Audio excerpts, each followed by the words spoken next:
Thank you for the opportunity today. I hope my voice is my voice getting picked up? And you, I'm sorry. Okay. One of the things I learned is if you want to have a talk, line up Diane Prescott. You have a jewel here. She's so good at this. She's so enthusiastic. I really enjoyed this whole process.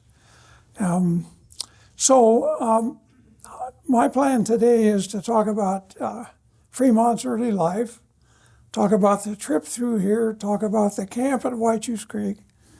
We're going to talk about the area down around Summer Lake.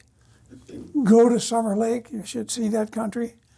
Then we're going to move a little south, talk a little bit about Nevada, and then we're going to talk about, at some point in here, we're going to talk about the cannon, and we're going to talk about Billy Chinook. So we should be out here around 5:30.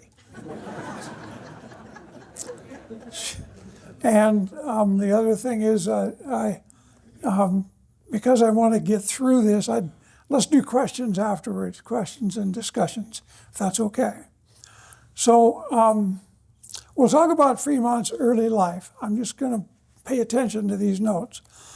He was born in Savannah, Georgia in 1813 as an illegitimate child. His mother was Anne Pryor. His father was Charles Fremont. He lived with his mother until he was 20 years old in Charleston. He was very bright and intelligent. His schoolmaster stated that whatever he read, he retained.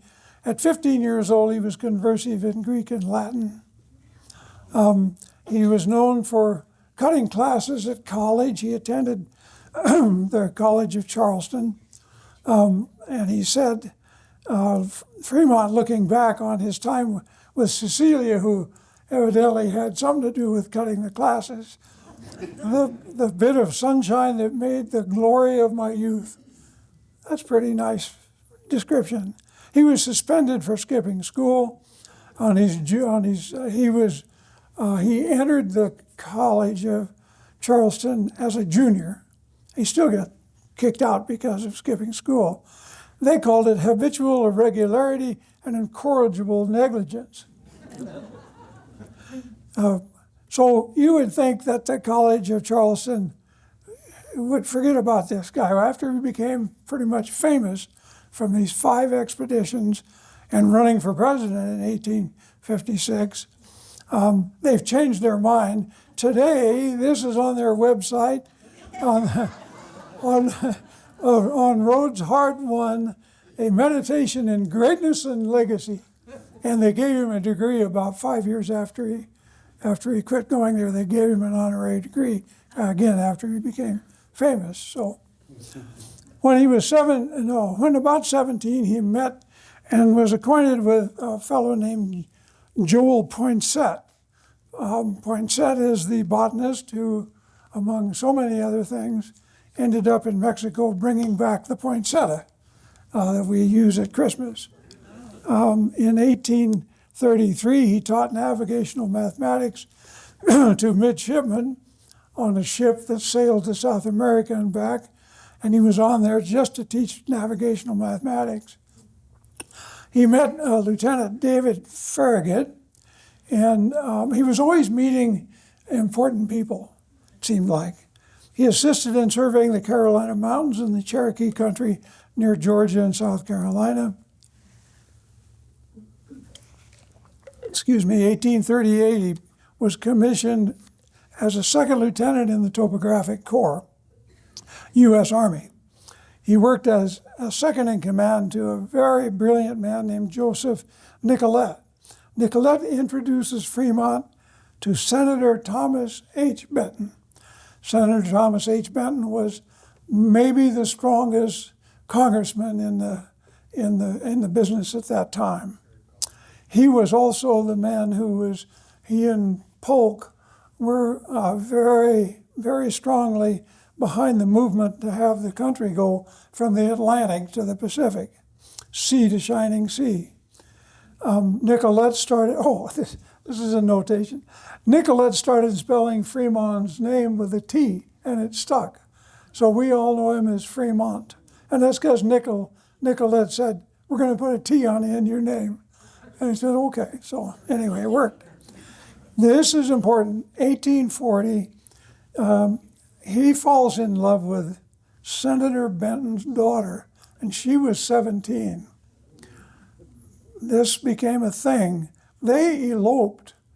Benton didn't buy into this idea, and because of Jesse's making this happen, they eloped and were married in 1841. Senator does not like this. Jessie declares Charles Fremont the love of her life and stated she will leave the Benton family if he is not accepted. And she wins. Benton accepts Fremont in a big way. Here's a very cute girl, Jessie Benton. And this next slide is a photograph of the man who he decided to take the 17-year-old daughter out and marry her. Would you do that? This is Thomas Benton. He looks tough to me. In any event, this is Senator Thomas Benton. So very briefly, we'll talk about the first. There were 5 expeditions. We'll talk about the first one for just a moment, because one thing happened that was a big deal. You wouldn't think it would be. Fremont leads a surveying expedition between the Missouri River and the Rocky Mountains. Nicolette was supposed to do it, but he became ill. Senator Benton says to Colonel Abert, his boss, let Fremont do it. And he did. He picked up Kit Carson, Charles Preuss, and Alex Godey. In this, he got to the Wyoming range of the Rocky Mountains. He figured out that there was a mountain there that he should climb, and he listed it in some notations somewhere as the highest, of course, in the Rocky Mountains, and he names it Fremont Point. But when he's there, he takes a flag up. You can climb this, but you do need some equipment. They had ropes, I suppose, but in any event, he unfurled this flag. Charles Preuss made a drawing of this. They had several drawings, actually, and these drawings showed up in all kinds of media, printed media in the United States and Europe. All of a sudden, the drawing of this flag was published everywhere. It suggests to the public that the West is available. He compiled a report on this expedition, as he did all 4 of the others, well, 3 of the others, and maps. And this Charles Preuss is a cartographer. They had incredible maps, and he dictated, and he had daily journal entries that described exactly what happened in the terrain and where they were moving. Lots of scientific notations. Brilliant guy, really. But he compiled this report, and it was eventually presented.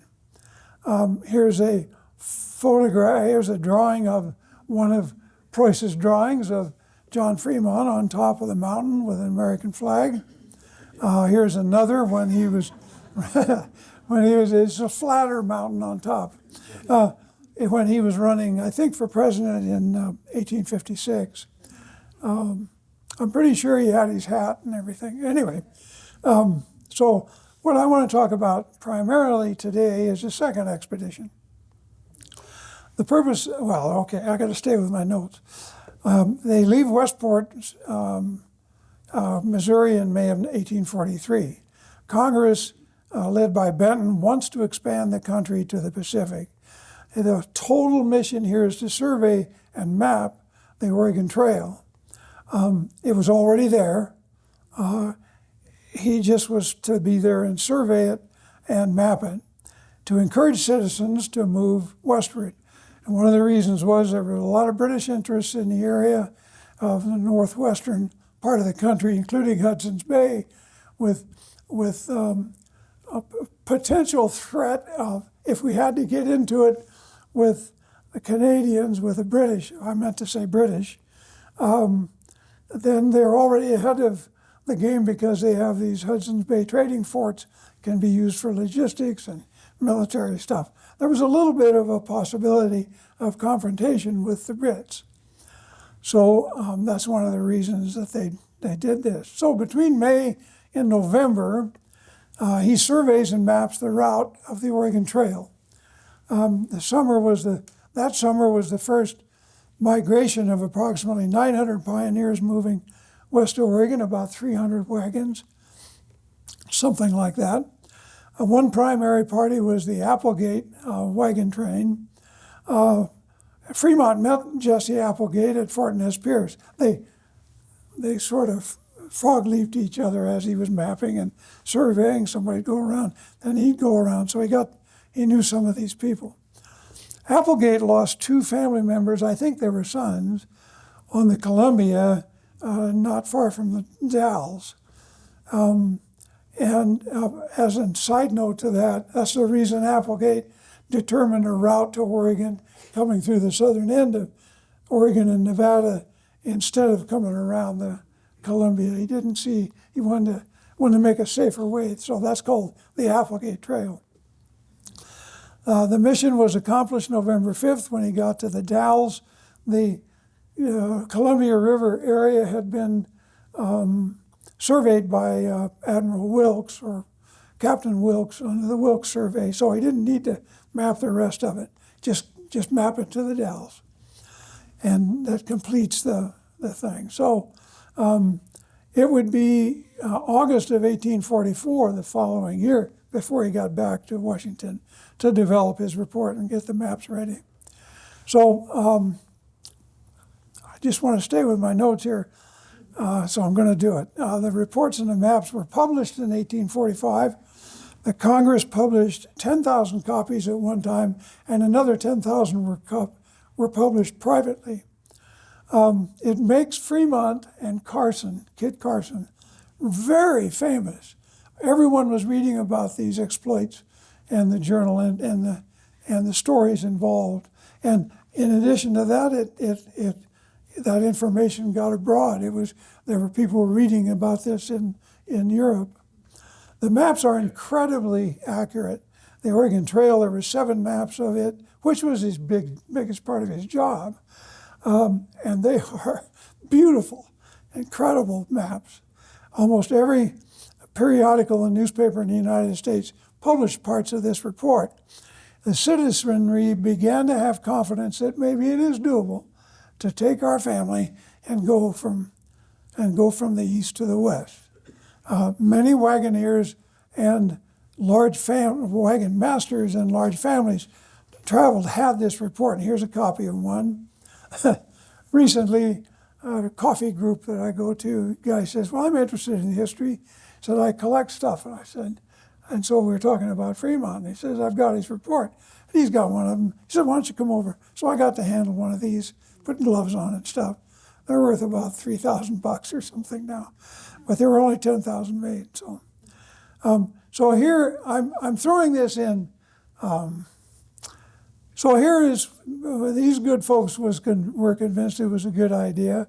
And my interpretation of that photograph is on the right, you see the woman, just notice her, she's just saying, I told you so. And the guy below her said, she told me so. Anyways, this is the overall map of the western United States drawn by Preuss and related to this specific expedition. You can see several things in this. One is very small.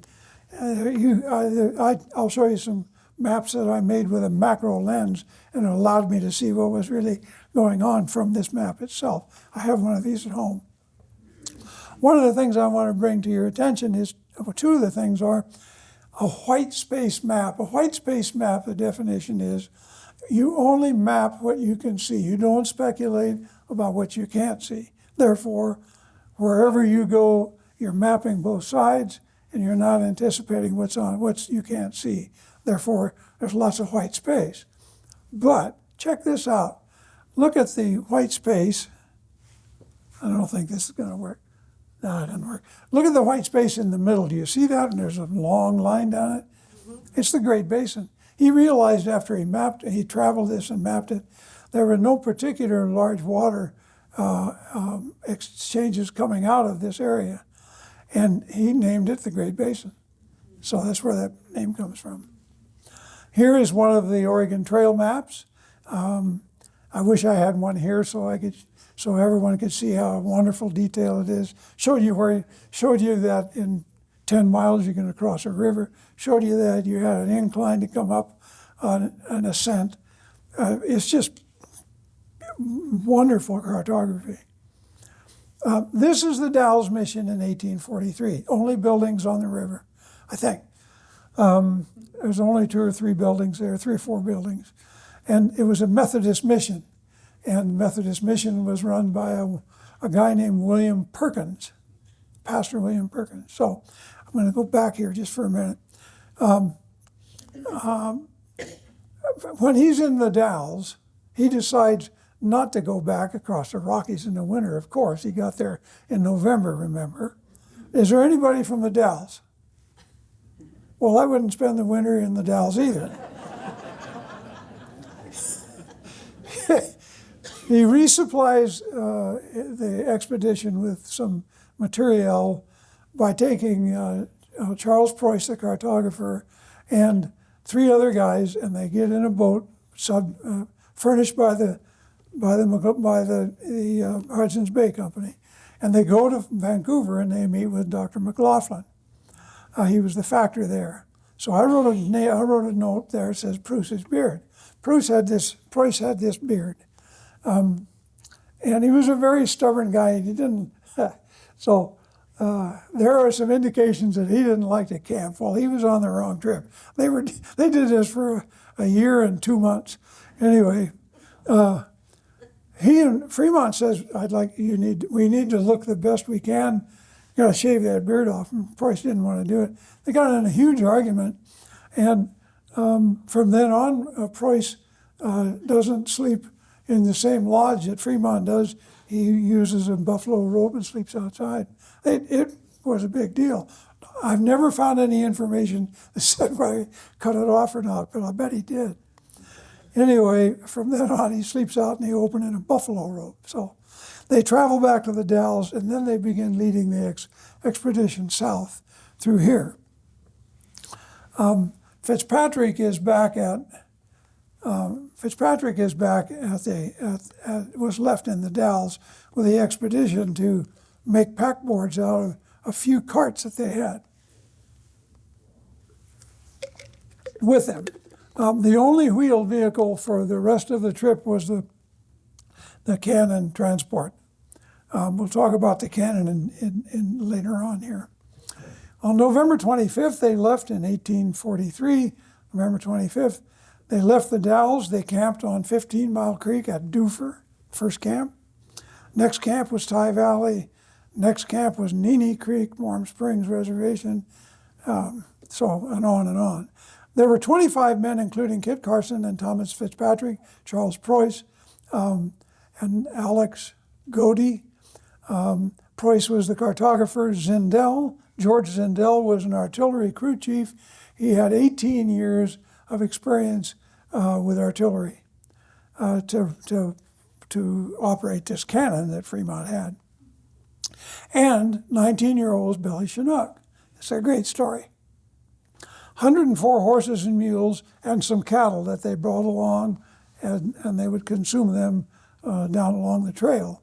Pastor Perkins at the Methodist Mission arranged for 2 Klamath tribal members to lead them south. This was a big deal. There's a thing called the Klamath Trail, and the Klamath Trail was an avenue between the Klamath tribes and the river, and every year they would come up and trade and go back. And so, pretty good chance that these 2 Klamath tribal members were guiding Fremont on the Klamath Trail to go back. So these 2 guides left the expedition near Klamath Marsh. Let's talk about Billy Chinook briefly. I found this fascinating. He joins the expedition. Pastor Perkins takes on a Chinook boy of about 14 in 1838 or 1839. He learned some English and he was curious about white people. Young Billy, then 19, asked Pastor Perkins to ask Fremont if he could join the expedition.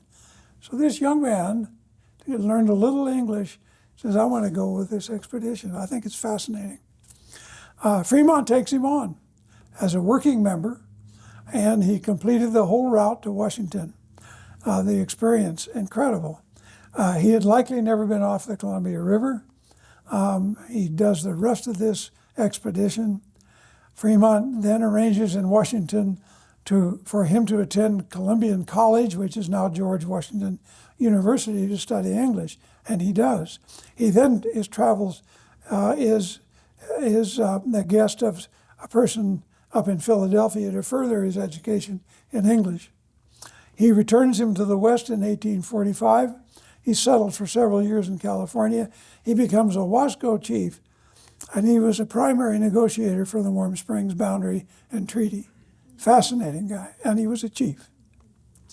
Okay, couple of renditions. Here's John Fremont. He was 30 years old when he took on this expedition, and he did not have a skateboard.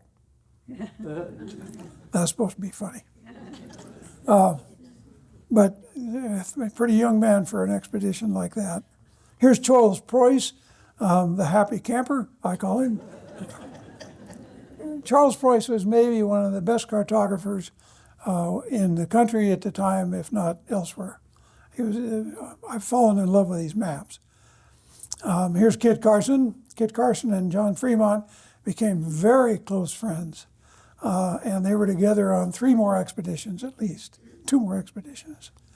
Here's Thomas Fitzpatrick. He was one of the guides. So in locating these campsites, they're approximate. Nobody's gonna have it specific unless there's an artifact found. I'd mess my interpretation. So I'm going to say they're approximate. I think I've got them pretty close. But the only tools available to any of us to do the research, is wonderful daily journal entries, Preuss's incredible map, and Fremont's estimations of miles traveled, which I've determined to be about 88% correct on his determination of miles traveled each day. He was close to 90% correct on that. And his estimation of latitude each night, and during each day, he would make a estimation of both latitude and longitude. He was off on his longitudes by about 15 miles to the west. So I don't know why that was. Could have been a chronometer. There are surveyors that know maybe why that is. I don't. But I can tell you that his latitudes were very, very accurate. Here's an example in the back of his journal of the latitude readings. Here's the miles traveled. Every day he did this. I did have an assistant. Sally went with me. My wife is here. Sally, go like that. There you go. She's put up with a lot. But my real assistant was Bear. But he really wasn't that helpful. But he kept me safe. Here he is protecting me from something on the Black Rock Desert. You can see how well he worked. This is just notations in my copy of the journal. So the first thing I did was I made a photograph of the Fremont map for Oregon. I then had it scaled and put on Mylar to the same scale as a highway map. And then I made an overlay, and it gave me an immediate area of knowing where this thing in general was. And I went from there. And so this is a completed map of the campgrounds in Oregon. You can see that he went south except when he didn't. So he got down, he went east when he ran out of food for the stock in the forest. There wasn't enough grass. But so the view now, I did make an attempt to keep some modern improvements out of it, but these are not doctored that much, if at all. And these are photographs either going into, at, or coming out of each of the 31 camps in Oregon. Also did 34 or 33 in Nevada over time. But a lot of these scenes a lot of these locations are on federal land, so a lot of it didn't have any modern. So here's Mount Adams. He talks about Mount Adams. The Ty Valley camp is on. This is the White River, and he camped. But he shows on the map, and he says he camped between the two streams where they come together, Ty Creek and White River, and there was an area there where he camped on. So when you drive in Ty Valley and you go across the bridge, if you're going south and north, you go over a bridge of White River, then you go over a bridge of Ty Creek, just several hundred yards, and he camped right there on the night of the 27th of November. Here's another quite specific camp. He describes, this is called the Indian Head Canyon Camp. November 28th, he describes this flat down towards the bottom below where you can see the red rock structure. He describes that flat, he describes that red rock structure. So what would it look like? What would this expedition look like? This photograph is one of the 1870s, and there were no photographs taken on. He had a camera, but something got damaged, and it didn't take one photograph on this expedition. If you were in one spot and this went by you, it would take 10 to 15 minutes. It was that large of expedition. So that's what just to give you an idea of what it might have looked like.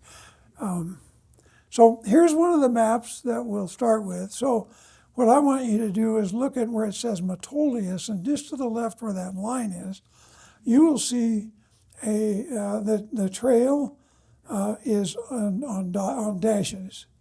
The round spots on the dashes are camps. The ones that are stars or pyramids are ones where are campsites where he took a latitude reading. So the Metolius River Camp is on November 30th. We're going to show you that, and I'm going to show you a little more about that here.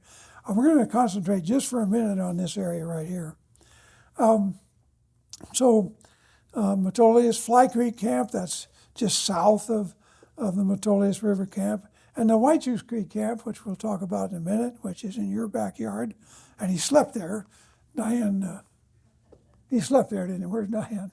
Anyway, that's what he got called when he slept there. But anyway, and the Turnout Camp, which is between here and Bend, there's a turnout. People can look at the mountains and so on. And he camped on the night of December 3rd on one of those hills. And I've tried to get other people to help me figure out where that was, and we can't figure out where it is. And then the Shevlin Park Camp was on December 4th, and he camped right down in the Shevlin Park. So here's another one that picks up at Turnout Camp that shows the Shevlin Park Camp, the Ryan Ranch Camp. So he went from Shevlin Park south, and he hits the Deschutes for the first time. He's coming up against the Deschutes. He hasn't been on the Deschutes yet. And in notations, quite a few notations, he talks about how loud it was with these falls. And he camps at Ryan Ranch, which is Dillon Falls. And then he crosses the river at near the Sun River Marina. It's the only place you can cross on horses for miles. And he describes the little islands. I'll show you in a minute. And then he had then this map shows a North Lapine Camp. I just want to show you the scale. I'm sure you've all been there, but I very much doubt if you've been to this side. I was given 3 months opportunity with the Warm Springs folks to help me, to let me on the reservation to do this work. I wish I'd have taken more time during that 3 months to be there, but this will give you an idea of the scale of where Billy Chinook is from the Warm Springs side. So one of the things I want you to notice is if you look down on where the water is, you'll see a bench that comes out, and just beyond that, you'll see a green patch on the south side there, and that's a big stand of Ponderosa pine. And I believe this is a general area he camped in because he mentions pines in the bottom on Metolius River at this location. So as I was coming up on the Warm Springs, I didn't know this was happening. I didn't know it was gonna, I knew it was, eventually I was gonna get to see it. Had no idea the scale. I'm coming up where they told me to go on Road 10, go to the end of Road 10 and move directly east on an old track. And I did that, and this is where I'm looking north to south, and you can see this trail I'm on, and you can see those two trees parting. Well, this is what it opens up to. Do you see on the left side of your, that's where I was when I took that picture, and then came out on the edge, and here's the trail going down. Do you see that? You can see that, okay. And we're gonna look at an aerial photograph, a Google Earth shot. You can see that there's several things to look at here. There's a little blue dot, I should have made it red or something, of where I was standing, and then the track that comes down. And you can see along the rim rock there that there's really no place to go down over that rim rock without going down over that, and until you find this spot that there's breaks in the rock. So this is almost certainly the Klamath Trail, thousands of years old. Thousands. Exciting stuff to me. Here is a photograph from Google Earth again. I don't know, can you see that little blue dot? Okay, can you see, if you just came down from that to the water, you can almost see the easiest place for anyone to move down is on that fan, and they just came down the front of that and they went to the river. Okay, so yet another Google Earth shot. You can see that little blue dot on the upper right quadrant. So they came down to the river, and the night they camped on the Metolius, he moved, when they hit the river, they moved upriver some miles. Doesn't say exactly how far, but the latitude reading, if you look on the left, and where you see the river, the water make a curl, you can see that red dot. That is the exact latitude reading that he took on that night, on the night before, really. And so I was interested in what it looks like underneath right there. So just keep that form in mind. And here's the bathymetric contours of Lake Billy Chinook at that location. So the camp would have been, notice that, so the lines that are dark are a bunch of contour lines that are very steep. Notice the bottom is flat, and that's where the river is. That's where the Metolius River goes. And you see on the left, way to the left, it gets quite narrow. It was in that area that the latitude reading shows. So it's very likely that he camped there and had all that area to have the horses graze at night for food. So there's your Billy Chinook part. So on the Metolius crossing, this is Fremont talking out of his journal.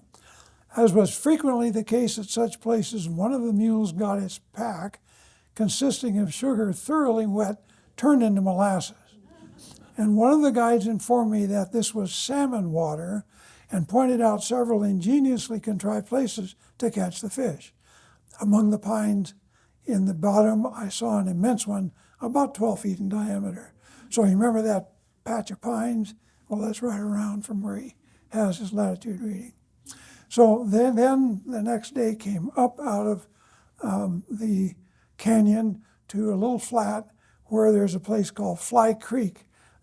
Is on Fly Creek, you can see it's, if you come down from the road above, it comes down the side of a pretty steep hill down to this flat where Fly Creek is. And he camped there on December 1st. And from there, he went directly south the next day across Geneva. He went right past where Geneva is, coming south, and he came down into the Whychus Creek. And so here is the Whychus Creek camp. So there is, I'm going to call it a Whychus Creek road, crosses you can ford the river with your car and go up a little road. If you go up to the top of that little road and you look directly down from the top of that, you'll see this big flat. It's the only flat along this whole area of Whychus Creek, and that's where he camped. I took the Oregon Historical Trails Advisory Council with me and showed him that spot. We had 2 archaeologists with us, and they disappeared. There's probably a reason. They had a great time looking around in there. And so it is very, very, very likely the place they camped. It's also possible that this is where the Whychus name comes in hand. Whychus is a Sahaptin term that means this is where we cross. And it's specific to Whychus Creek. And this is one of the best places to cross just because of the entry coming in from one side to the other. Therefore, it could be this is the reason that the whole creek is called Whychus. Could be. Side note, there was a time when it was called something else. It was called Squaw Creek, quite derogatory to Native Americans. And there was an effort, and there's 2 or 3 people in this room that led that, and justly so, to call it Whychus Creek. Well, I was at we were at a meeting in Trails and the State Archives, and I found an 1862 map that had Whychus Creek on it. Oh, and by the way, it was spelled correctly. Somehow I misspelled Whychus Creek, and it might have got out, but it's spelled W-H-Y. That's my misspelling. Sorry about that. It's spelled W-H-Y-C-H-U-S.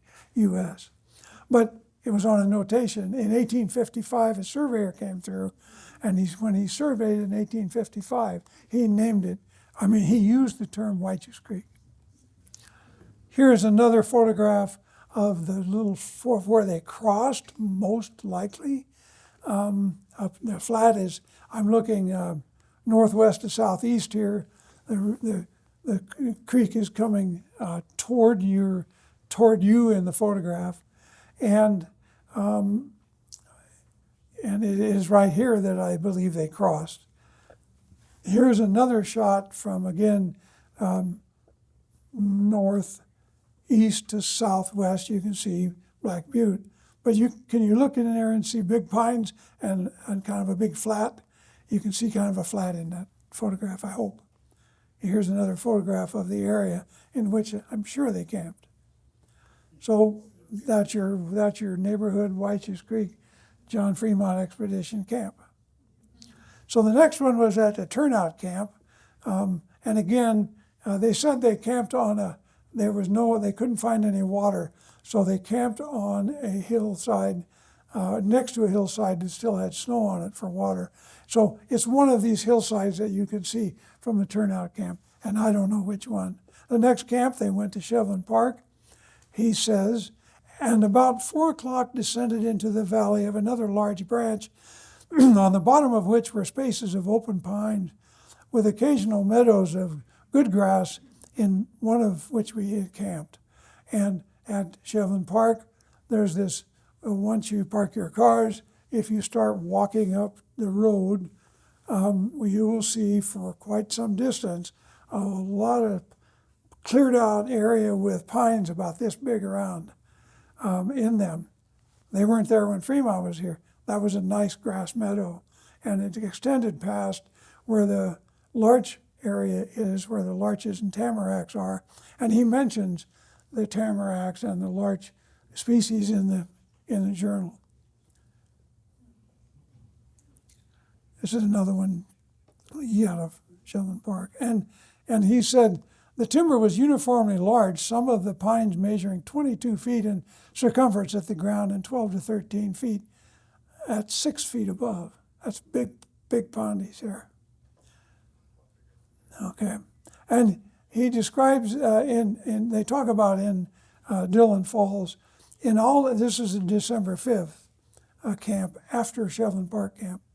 In all our journeying, we had never traveled through a country where the rivers were so abounding in falls, and the name of the stream is singularly characteristic. He called it Fall River, which of course is Deschutes. And where he camped at Ryan Meadow, I mean, this is Fremont in his journal speaking. Our lodge poles were nearly worn out, and we found here a handsome set leaning against one of the trees, very white and cleanly scraped. Had the owners been here, we would have purchased them, but as they were not, we merely left the old ones in their place with a small quantity of tobacco. That's not a very good trade if you've ever taken the bark off a small lodgepole pine. That was not a good trade. You didn't make any friends on that one. The expedition crossed the river at Deschutes, as far as I can tell, at the Sun River Marina, where you can ride a horse across that spot now. And you can't really see it in the photograph, but those right directly across from where you're looking is parts of 3 little islands out in the river. And he mentioned those islands on his journal entry of December 6th. And then he crosses the river and he runs into this. From the forest we emerged into an open valley of 10 or 12 miles wide, through which the stream was flowing tranquilly, upwards of 200 feet abroad, with occasional islands, and bordered with fine broad bottoms. So this was Sun River, the big meadow at Sun River. Okay, now he continues to move south, and it's just in the forest. There's no grass. He's got 104 horses and mules and cattle, and they're starting to starve out. So he makes a decision to turn east. Turning east, at around Beaver Marsh, he turns east. There's no forage for the horses and stock in the pine forest. He's headed back towards the Great Basin. He camped at Upper Klamath Marsh for 2 days, near where the military road crosses the marsh. And we know that because there's a latitude reading that shows it. He did not reach Klamath Lake, but everybody thinks he did, including him. He thought he was at Klamath Lake. Didn't make it to Klamath Lake. When he got there, there were quite a few native fires going. He decides to fire the cannon. My interpretation is, hello, I'm here, more or less. And all the fires went out. All the fires went out. The next day, Kit Carson went out and located the tribal chief, and Fremont came out and met the tribal chief, and they became friendly. And he also bought a dog named Klamath. I'll talk about that for a minute. So you and I say the word Klamath with a K. The actual pronunciation is more like supposed to be what Fremont calls it with a T, Klamath. And somewhere in between those two is how the tribal folks call their country down there. So he became friends with this tribal chief. Oh, we already talked about that. He named a couple of things. He named Great Basin. He named Winter Ridge and Summer Lake. We're going to talk about that in a minute. And to step way down south, he names the Golden Gate. And this is before anything was there, and he sees this avenue to the Pacific, and he says, that's the avenue to the Orient, and he called it the Golden Gate. That's where that name comes from. So after leaving Sycan Marsh, they moved in 2 to 3 feet of snow up the backside of Winter Ridge. Well, now think about that. 2 to 3 feet of snow, and the fact is he's going up the back of Winter Ridge. So the men have to be thinking, what are we doing? It's snowing. It snowed the whole entire day of the 15th, December 15th. And they're going in ever increasing altitude and snow depth. And on December 15th, they camped at what I named the mountain camp for no other reason than to name it. So this is interesting. From the northwest corner of Sycan Marsh, the tribal chief gave him an arm direction, like that. And Fremont noted they took an azimuth reading with a compass of north 60 east. And when they left, they tried to follow that azimuth reading. But it was snowing, they were in a blizzard, snowed all day. They traveled 20 miles in 2 or 3 feet of snow going uphill the whole way. And they decided to camp at night. They finally camped. And then they got up the next day on the 16th, and they ran into something here. They came out at Fremont Point. They had no idea this was going to happen, but they knew they were going up. So just think of the men. So the men are thinking, well, so we're following the tribal chief's advice to go where there's no snow and grass. And this not looking like that because we keep going uphill and it keeps snowing. So it had to be quite a thing. But they got up to this place and they came out at this point, and below them is this huge lake, 30 miles long. No snow, grass all around it. They couldn't believe it. They had to move 6 miles to the north to descend because there's no way to get off of this escarpment. Had they gone north 60 east, they would have come down where they came down eventually. But they went north 80 east, came out at Fremont Point. They came down what is called Winkleman Trail. They left the canyon halfway down because most of the people and the horses came down at night. Unbelievable. There was a pot found, and it's connected with this. I'll tell you about, okay, let's talk about this for a minute. So at noon, they were now positioned December 16th, 3 feet of snow on a precipice, 3,000 feet above the lake. The lake below was free of ice and snow, and they could see good grass. Fremont's journal entry: the glow of the sun in the valley below brightened up our hearts with sudden pleasure, and we made the woods ring with joyful shouts to those behind. And gradually, as each came up, he stopped to enjoy the unexpected scene. Shivering on snow 3 feet deep and stiffening in a cold north wind, we exclaimed at once the names of Summer Lake and Winter Ridge should be applied to these two proximate places of such sudden and violent contrast. So that's how Summer Lake gets named. That's how Winter Ridge gets named. There are maps that show Winter Rim. It's not correct. It's Winter Ridge. It's right there. This is a Google Earth view. If you're looking from the south, you can see on the red to the left, that's the mountain camp. And they continued up about 2 miles the morning, and they got there at noon at the blue marker, and that's Fremont Point. And this is where they looked down and saw this lake. It's a impressive place. You should go to Summer Lake. Where's Winkleman Trail? I can show you a little on this photograph. See the red dot? Which one? See the red dot on the right? Yes, sorry. It's right above that. I got a little bit better picture to show you in a minute. And I can tell you exactly where it is if you'd like after the show here. Okay, so this is Fremont Point. This is looking from the south to the north after the fire in 1995. It was all covered with timber, of course, at that time. This is Fremont Point from above. This is Fremont Point from the lake. There's 3,000 feet of difference between these two on that escarpment. Here's a better photograph from Fremont Point looking north to where they had to go. So they had to, on this same day, December 16th, they came out at noon and they took their horses, and the whole expedition moved along the edge of that escarpment, clear to almost to where you can go out of sight on it is where Winkleman Trail is. I can show you that again. Here is looking from the north to the south, and it gives you an idea of the scale of this country. It's beautiful down there. Go to Summer Lake. It's a little place. They've got rooms. They've got a couple of cabins. Summer Lake Lodge.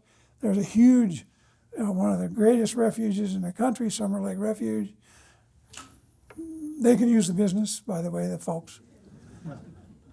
So on December 16th, one of the mules rolled over and over 200 or 300 feet into a ravine, but recovered itself without any other injury than to its pack. So they got the mule back, but they lost some cooking utensils. And this artifact is associated with that mule and it falling down into the canyon.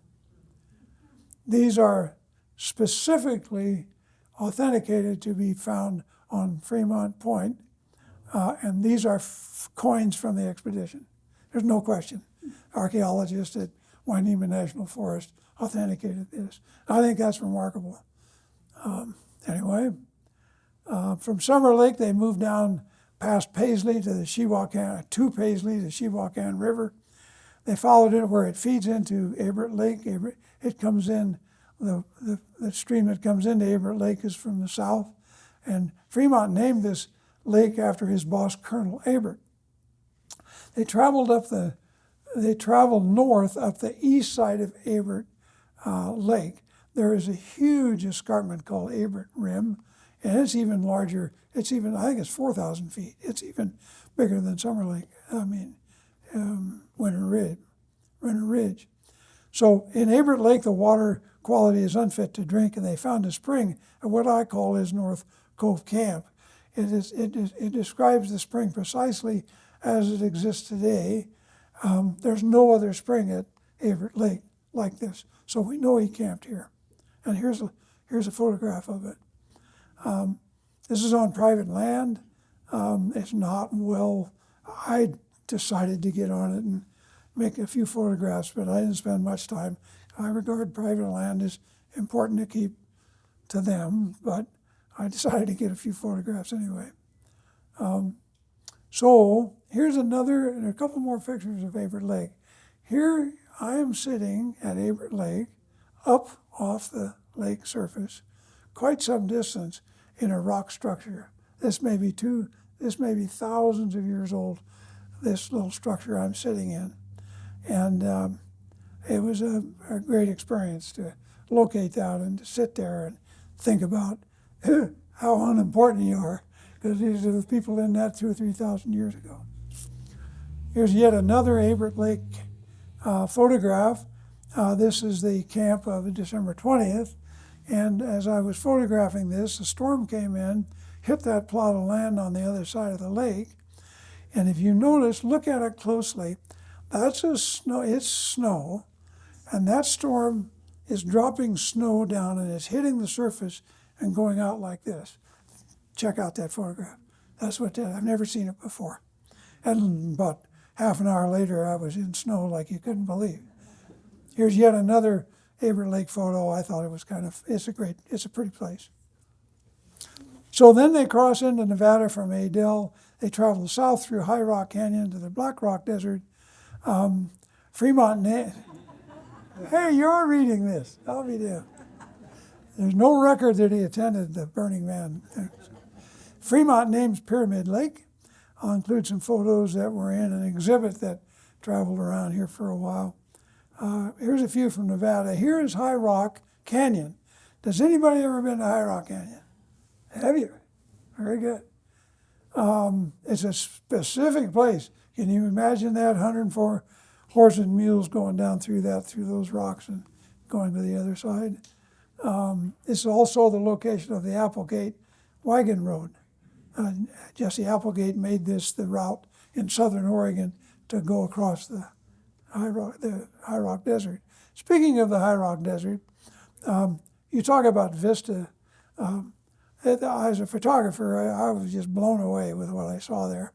And this photograph I was enjoying figuring out how to do. And I had this feeling there was some light or something behind me. I turn around and this storm is hitting the ground. Another storm hit. Everywhere I go, storms hit the ground.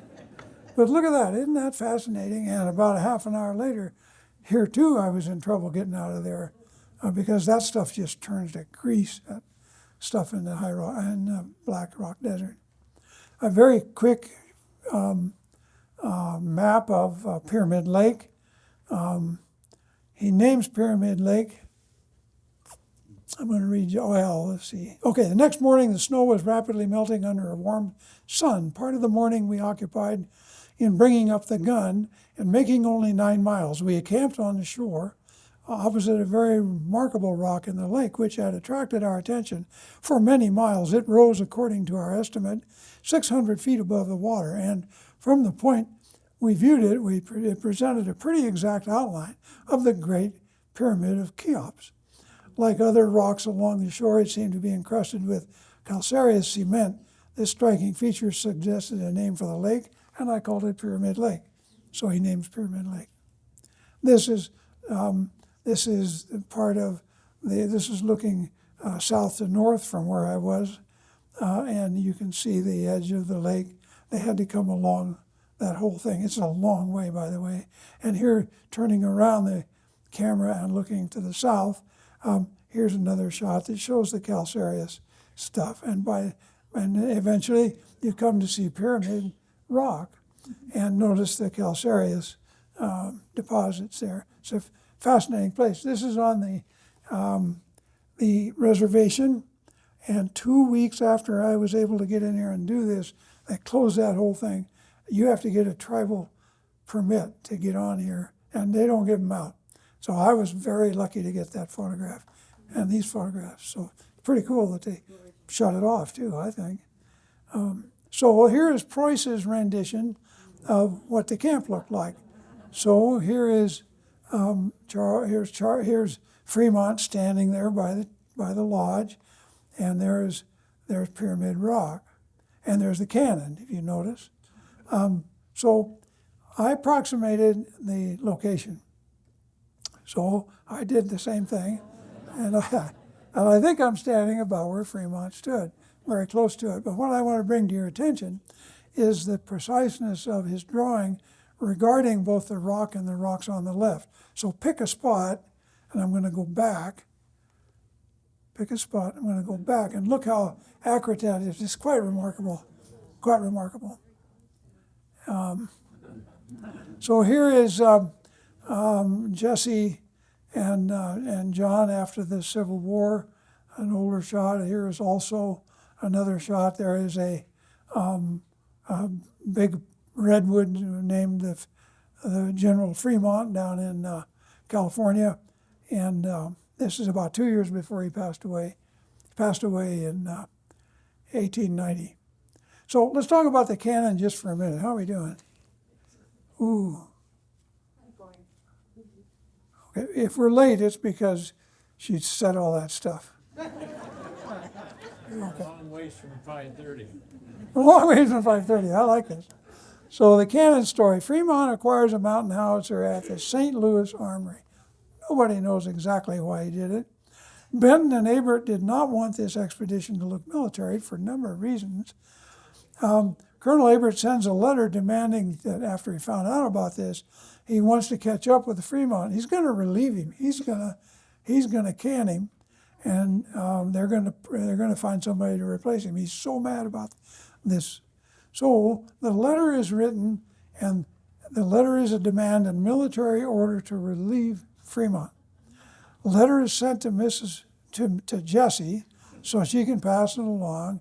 Jessie throws it in the fireplace, writes Fremont a letter. They were about ready to go, and she in her letter says, leave at once, and it indicated a great deal of urgency.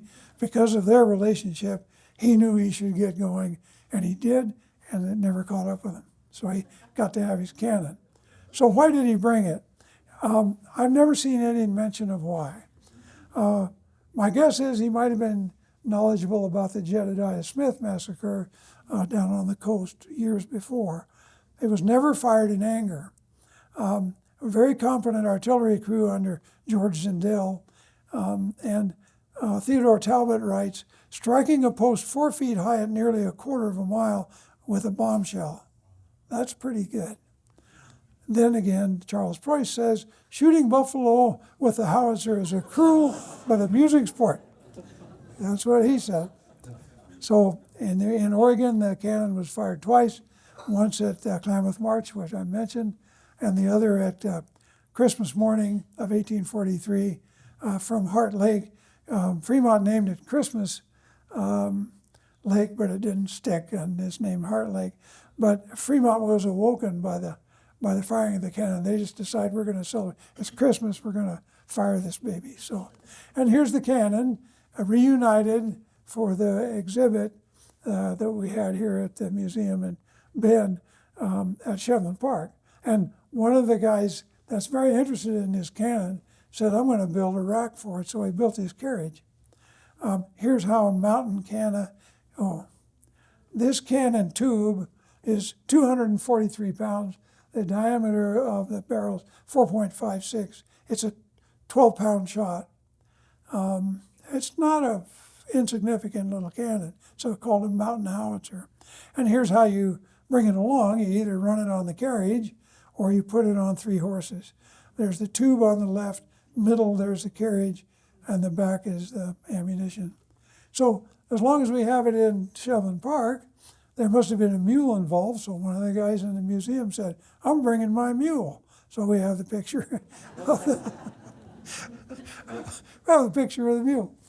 They left this cannon somewhere in this vicinity. They were on 2 feet of snow at this point. They could not get it up. They came down from the left. They could not get it up the hill on the right.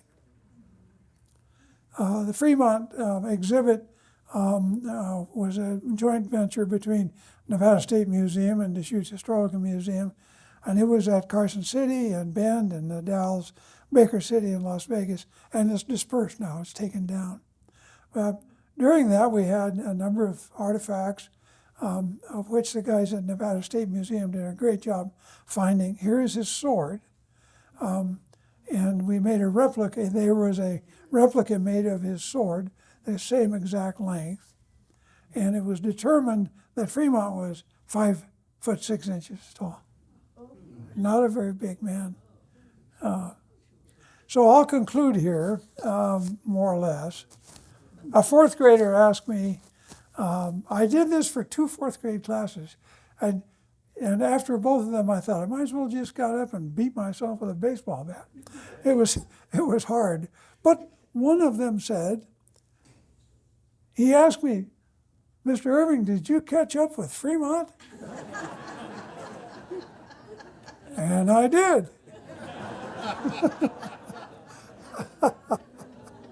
And later we had tea. That's it.